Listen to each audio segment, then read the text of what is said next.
محمد مصطفیٰ صلی اللہ علیہ وسلم نے اس دنیا میں جب آنکھ کھولی تو ان کے والد حضرت عبداللہ اس جہاں سے رخصت ہو چکے تھے۔ حضرت عبداللہ شادی کے کچھ عرصے بعد ایک تجارتی قافلے کے ساتھ شام گئے۔ واپسی میں یثرب کے مقام پر بیمار ہوئے اور عالم جوانی میں وہیں انتقال کر گئے۔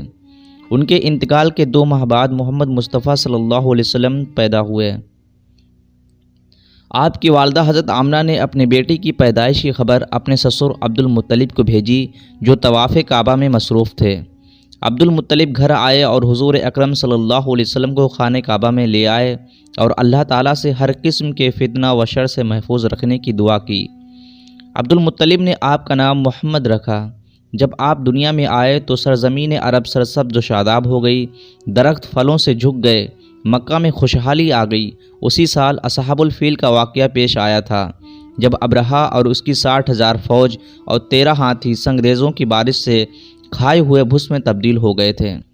ولادت کے وقت زلزلہ آیا اور کسرائے شہنشاہ فارس کے محل میں 14 کنگورے گر پڑے۔ آتش قدح فارس میں صدیوں سے روشن آگ بجھ گئی۔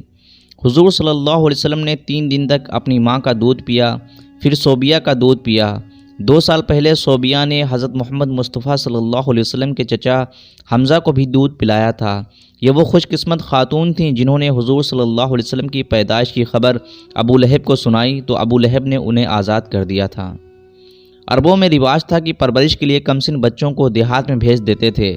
دیہاتوں میں رہنے والی عرب عورتیں سال کے مختلف حصوں میں مکہ آتی تھیں اور شیر خوار بچوں کو پرورش کرنے کے لیے صحرا میں لے جاتی تھیں۔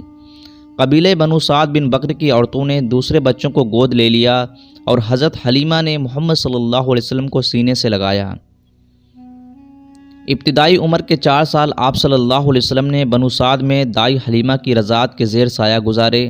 رضاعت سے فارغ ہو کر آپ صلی اللہ علیہ وسلم اپنی والدہ کے پاس آ گئے۔ جب آپ صلی اللہ علیہ وسلم 6 سال کے ہوئے تو حضرت آمنہ اپنے خاوند کی مزار کی زیارت کے لیے یثرب تشریف لے گئیں۔ اس سفر میں ایمن بھی ہمراہ تھیں۔ حضرت آمنہ 1 ماہ تک یثرب میں مقیم رہیں اور وہاں روز بروز ان کی صحت خراب ہو گئی اور مکہ واپس آتے وقت سفر میں ابوا کے مقام پر ان کا انتقال ہو گیا۔ ایمن محمد مصطفیٰ صلی اللہ علیہ وسلم کو مکہ مکرمہ لائیں اور ان کے دادا عبد المطلب کو سپرد کر دیا۔ 2 سال بھی نہ گزرے تھے کہ دادا عبد المطلب کا بھی انتقال ہو گیا۔ دادا نے انتقال کے وقت اپنے 8 سالہ یتیم پوتے کو اپنے بیٹے ابو طالب کے حوالے کر دیا۔ ابو طالب کی سرپرستی میں محمد صلی اللہ علیہ وسلم کا زندگی کا نیا دور شروع ہوا۔ 8 سال کی عمر میں جبکہ بچے دنیا کی اونچ نیچ سے بے خبر کھیل کود میں مگن ہوتے ہیں، آپ صلی اللہ علیہ وسلم دن بھر بکریوں کی رکھوالی کرتے، جنگل میں انہیں چرانے لے جاتے، دوپہر کے کھانے میں جھڑ بیری کے بیر کھا کر پیٹ بھرتے، اونٹوں کی مہار پکڑتے اور گھر کے چھوٹے بڑے کام کرتے۔ آپ صلی اللہ علیہ وسلم نے اپنے چچا کا ہاتھ بٹانے کے لیے اور چچا کے کندھوں سے اپنا بوجھ ہٹانے کے لیے مذکورہ بالا مصروفیتیں تلاش کر لیں۔ اگرچہ ابو طالب نے بھتیجے اور اپنے بچوں کے درمیان کوئی بھی فرق نہ کیا اور دونوں میاں بیوی نے حقیقی بیٹی کی طرح ان کی پرورش کی، لیکن ماں کی محبت اور باپ کی شفقت کا بدل تو نہیں ہوتا۔ حضور صلی اللہ علیہ وسلم 8 سال کی عمر میں ہر صبح شہر سے باہر نکل جاتے اور شام گئے تک اکیلے صحرا میں رہتے تھے۔ اکثر اوقات لامحدود آسمان اور لامتناہی افق پر نظریں جمائے رکھتے اور سورج ڈھلنے سے پہلے مویشیوں کو لے کر واپس آبادی میں لوٹ آتے۔ وہ بچہ جس کا باپ نہ ہو، جس کی ماں نہ ہو اور جو کھیلنے کودنے میں عمر میں محنت و مشقت کرے، وہ زندگی میں خود کفیل ہوتا ہے۔ پیغمبر اسلام کے چچا ابو طالب ایک تاجر تھے۔ وہ آپ صلی اللہ علیہ وسلم کو 12 سال کی عمر میں شام لے گئے۔ شام کے شہر بصرہ کے نزدیک ان کا کارواں ٹھہرا۔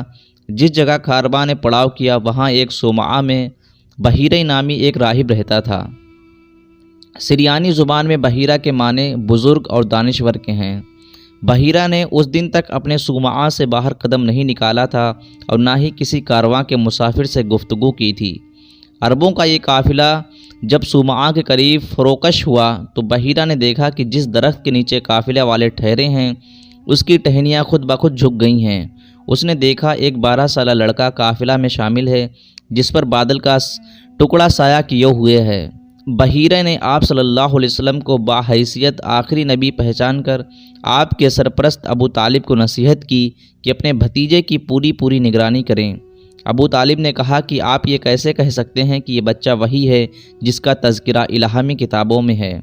بحیرہ نے جواب دیا، تم لوگ جب گھاٹی کے اس جانب نمودار ہوئے تو کوئی بھی درخت یا پتھر ایسا نہیں تھا جو سجدہ کرنے کے لیے جھک نہ گیا ہو۔